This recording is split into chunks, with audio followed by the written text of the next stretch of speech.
around here, but obviously, Biddy Biddle. Biddy did well. The way you put this team together, the characters. I mean, one of the things. Also, I'm kind of using yesterday's panel as a reference point. Yeah, that's fine.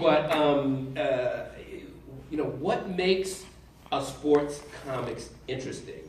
And as a super sports fan, it's not just the sports.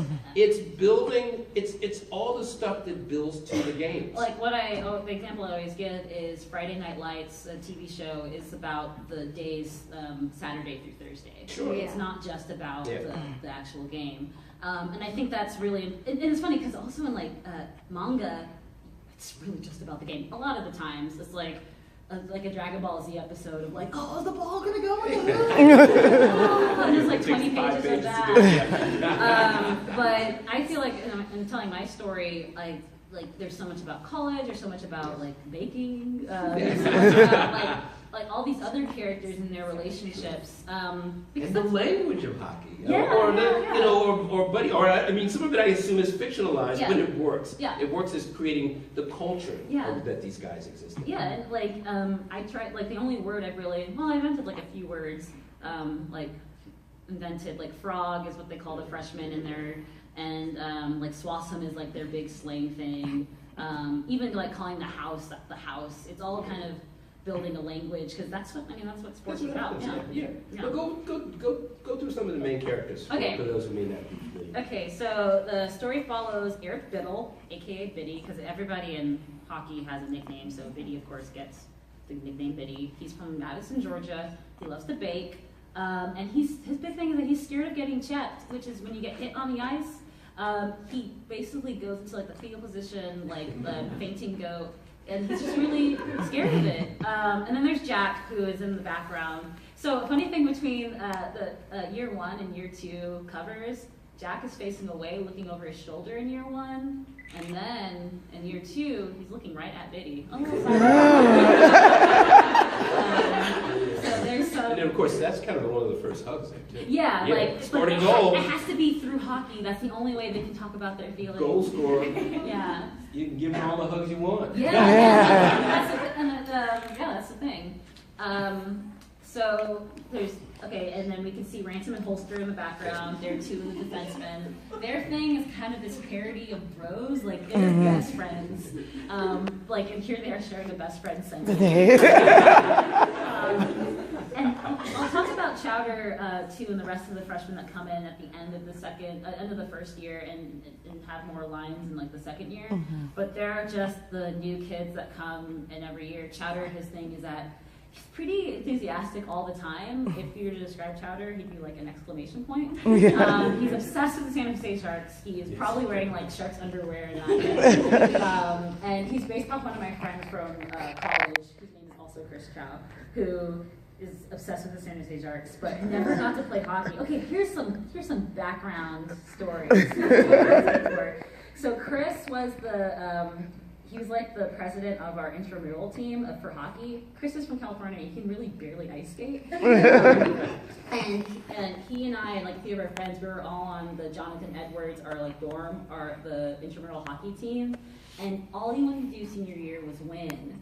And I think we lost the last game by 1 point, which is I think only one person scored because only one person knew how to skate. And Chris was devastated for weeks and weeks and weeks. So I hope that him being immortalized as a really nice goalie kind of makes up for that. So are all the counselor, I lived with two other girls and 4 guys when I was because we all were taking care of the freshmen, and we all lived in one suite. So I just had so many. Biddy's actually a combination of one of my friends from Missouri, one of my freshman counselor buddies who's from Missouri, and gay guy loves to bake, and my friend Denise, who is just one of the sweetest people in the world. So yeah. Let's see. I guess there's who did I miss? Shitty. I don't. Yeah. Lardo. Lardo's a real interesting character too. The team manager. Painter. Painter. It's funny because she's an artist, but she's an artist in a totally different way than I'm an artist. I don't think she would read Check Please at all. And she and Shitty get along pretty well. Yeah, that's Read the book. Deeds. So, excuse me if I jump around here, No but web comic sensation, but you published it, you've gone print, and you use crowdfunding to do it. Yeah. Talk a little bit about that. Why? And I'd like to ask, Yeah. are you going to go? I know you have there's a Kickstarter edition, but are you going to go conventional? Are you going to get probably. Excuse me, a real publisher? A real publisher. I think soon you'll hear about some real publishing. You heard it here first. Yeah, this is breaking news. Yeah. Yeah, get those through. So like, I listened to part of it. I haven't listened to all of your NPR interviews. You're everywhere these days. But I think you said something. Your audience of like over 100,000 traffic. That's how many like the follower count actually hasn't really grown for a year, and I think that's just because people don't follow the comic; they just like read it when it's updated. So yeah, I would say like every time it updates, you get like 10K people who are actually clicking.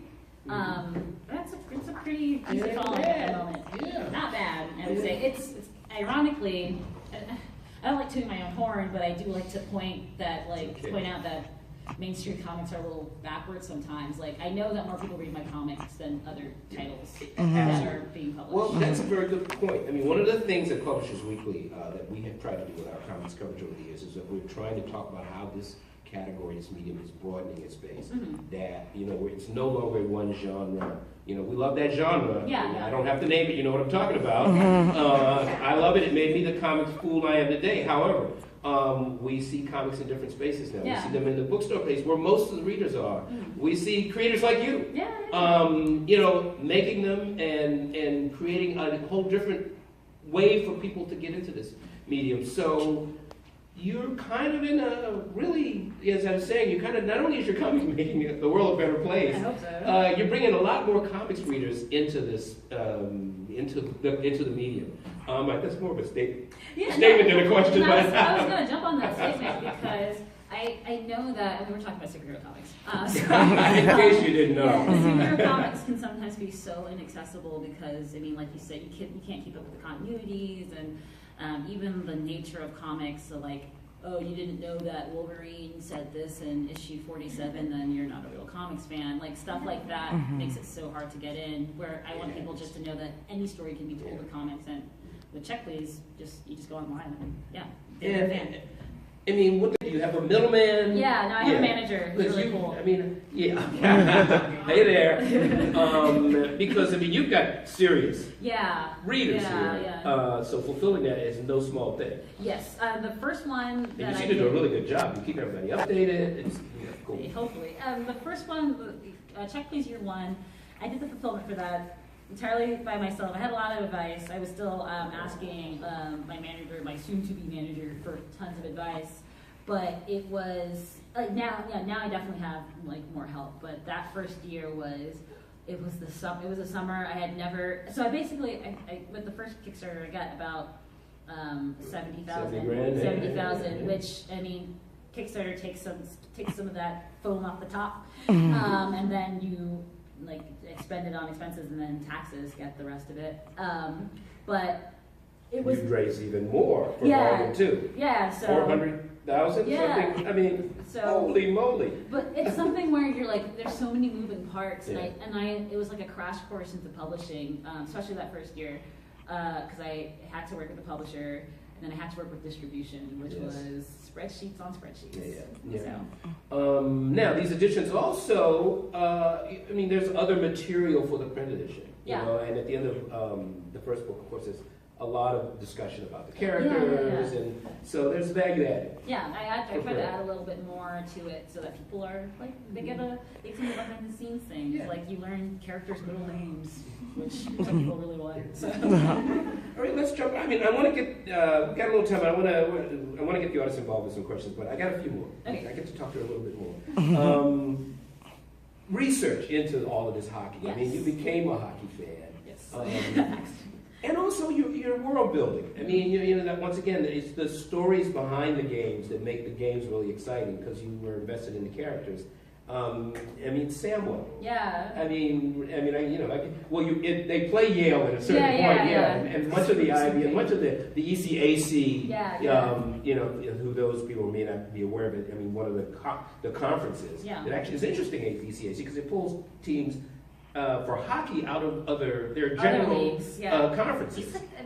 Now we're getting into super nerdy sports talk. ECAC is like a weird conference.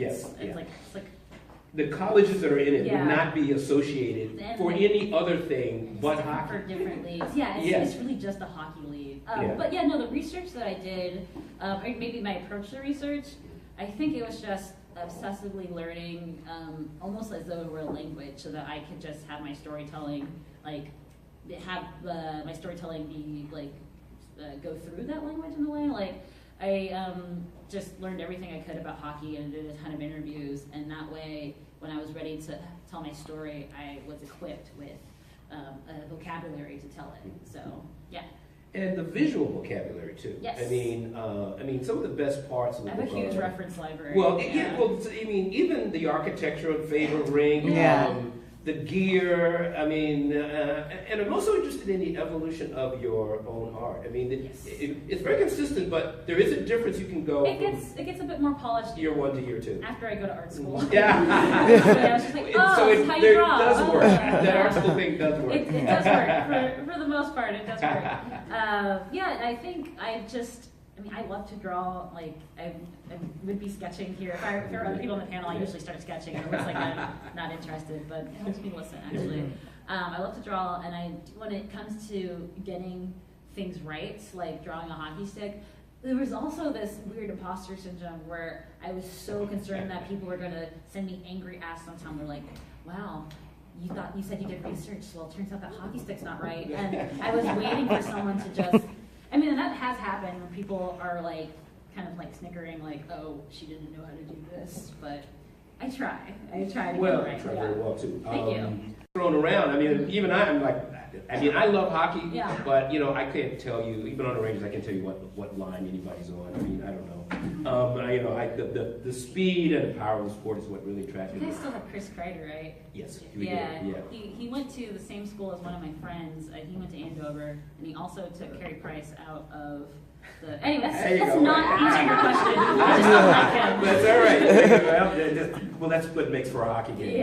I know, but I think all of that jargon, it was really just a lot of immersion. Well, who do you root for? I used to root for the Montreal Canadiens, but then they traded PK Subban to the Predators. So now I'm a Predators fan. So now I'm a Predators fan, but You gave up an original 6? Oh yeah, of course. I was there for PK and Carey. I made a comic about them actually called "Bring Back the 0005." I made it in 3 days. It was a project for school, and I was sleep deprived the entire time. So it's really crazy. So you guys check that out on my site. Get some questions from the audience here. I can jump back in too. If you want, you can look at my questions if you want. It's all in my everything. We talked a little bit about sports manga. We talked a little bit about. If people have questions, then we can. Let's take. I see there's a question back. Let's bring some questions in. I can jump back in. I have 2 totally related questions. Okay. I'll go with the short one first. How do you hope the playoffs are going to play out from here, and how do you think they're going to play out? I want PK to win. And the Predators. And I think I wouldn't mind if the Penguins won again, because they're good guys, but they already won. Just let someone else win. The Oilers got eliminated. That's so sad. I was really hoping for them because it's the Oilers are just it's like baby hockey hell. It's all these little prodigies who get trapped and they'll never escape. And who's the last team? Senators. Oh, well, good. I hope the Senators. That's what I I'll meant to just say. pass on that. Yeah.